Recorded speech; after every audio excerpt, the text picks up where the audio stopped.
Hi, it's Steve Riley. Welcome to this episode of Great Practice, Great Life. And I'm really looking forward to this episode, and I'm going to introduce you in a moment, but I'm going to warn you right now, this woman has the most intimidating last name of anyone I've interviewed. And so I've always called her Marie because I was so intimidated by her last name.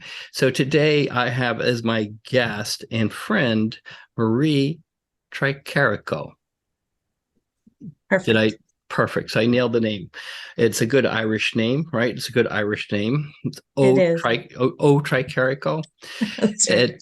And, and Marie, I've asked Marie to be here to talk about what we're calling adventures of a team leader. And we'll talk about why this is important. Her adventures and lessons in a moment. She is the chief or director of operations for a Safe Harbor law firm. And it's important to understand because she's gone through every role, I think, inside a law firm. Hmm. And I really think, Marie, you can address this from your perspective. The team leader is the secret sauce to growth inside a law firm. And that's what I want to talk to you about today. How critically important from your perspective and, John's perspective, how critically important a team leader is for growth. And I think this is where a lot of lawyers just literally miss the growth boat. So Hmm. before we get there and we walk through that, let's talk a little bit about how you started at this law firm and what were some of the pivot points. So how did you start at the Safe Harbor law firm? And I know it's Safe Yes. Harbor Wills and Trust, but we'll just call it Safe Harbor for short Okay. purposes. Sure. So actually what happened was I had done many different things in my life. By education, I'm a software engineer. And so I had been working until I had my first son. And then I had a death in my family that sent me to a place where I really felt like I needed to um, help people with bereavement. I had a loss. I almost died myself. And so I really had this huge desire to get more involved in helping people. And so I helped people plan funeral masses and, helped it with hospice and hope for bereaved and nursing home visits. And, it was just a wonderful thing. I actually have to say, probably being the team leader is the most challenging because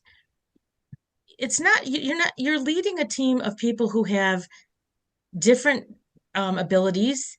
You have to learn how do you interact with different people. You don't interact with everybody the same way. So I guess that is probably the most challenging. I am tough.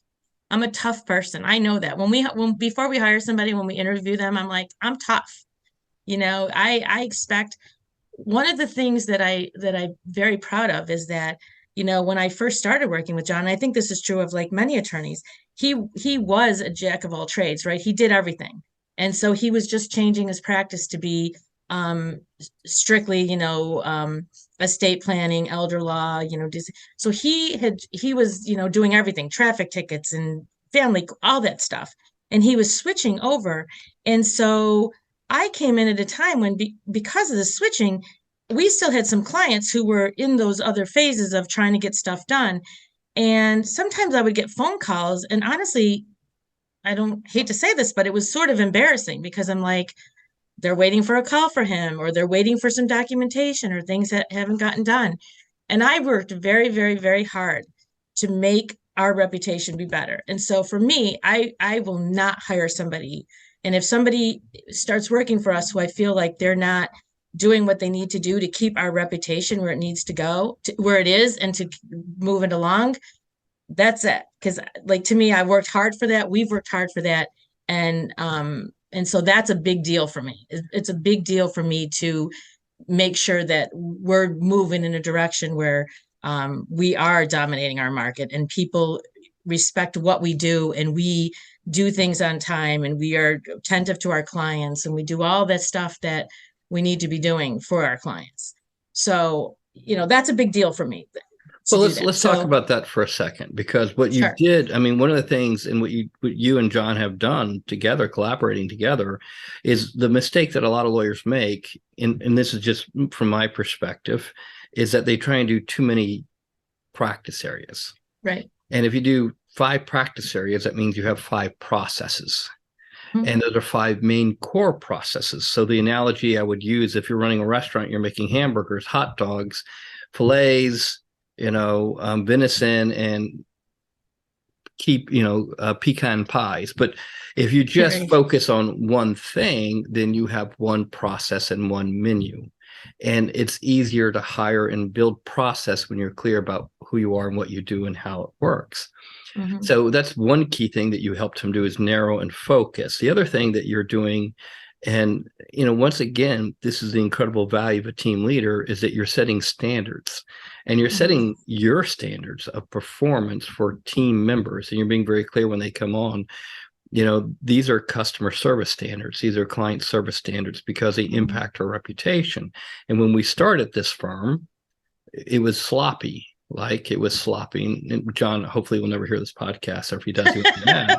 But But I think he would agree. Let me just say he would agree, because when he does his workshop presentations, that's what he says. He says, "Look, I used to do everything, and people, and stuff didn't get done because the judge needed me to be here, and I was there, all this stuff." So he would agree with that part. But you're right.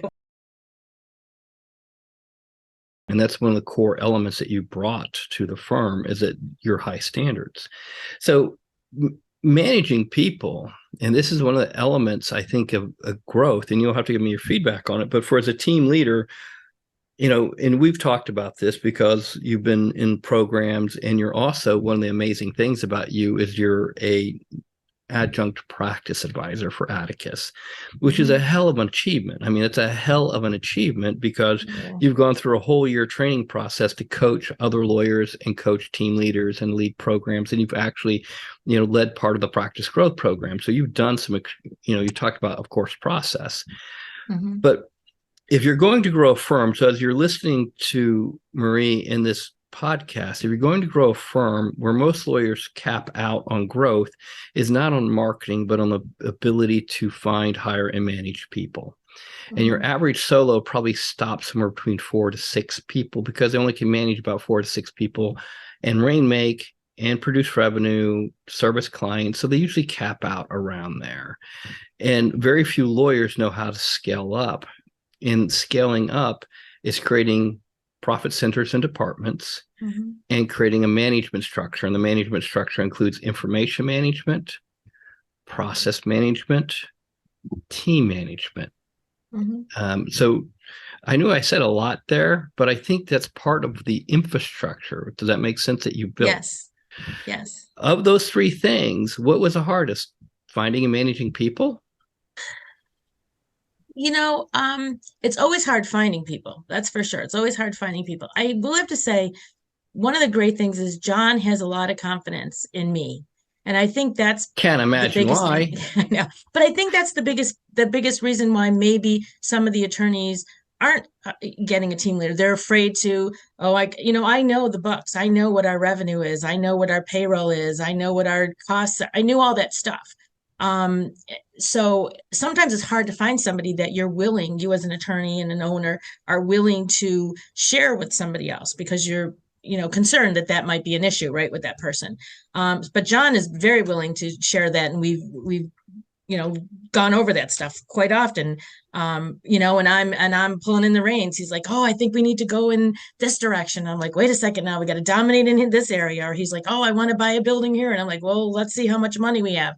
So that's probably honestly one of the biggest things, just making sure to be aware of what we need to do, and be able to work closely with him to be able to. He told me what his vision was when he hired me, and I said, "I can get you there. You hire me, I'll get you there." And we're there, and we're going. We're just going. And so it's been a great ride so far.